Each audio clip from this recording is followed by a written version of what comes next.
Bolonya mantindrà l'estat d'excepció a les universitats, tot i que de moment no hi haurà més ocupacions. A l'Autònoma, les assemblees d'estudiants han decidit congelar els tancaments com a vot de confiança per la proposta de diàleg oferta ahir per la Generalitat. A la Facultat de Lletres, la buidor és la imatge i el silenci la banda sonora de les aules. Fa 2 setmanes que les classes estan suspeses. Els ocupants celebren que el govern segui a dialogar, però demanen que el procés negociador es faci amb garanties.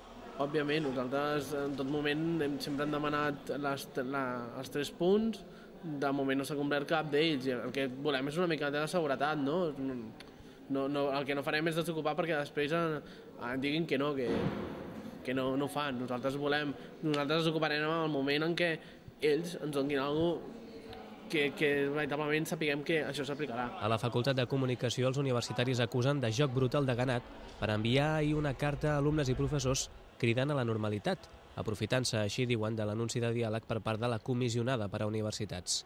L'Assemblea insisteix, però, que res canviarà fins que no es concreti la consulta sobre Bolonya i es retirin els expedients sancionadors. El tema és que aquesta facultat està ocupada i autogestionada per una assemblea d'estudiants oberta i que el deganat, per molt deganat que sigui, no té la legitimitat suficient enfront a aquesta assemblea com per convocar a les classes ordinàries. Les ocupacions seguiran. Potser no amplien el nombre, però sí que es mantindran.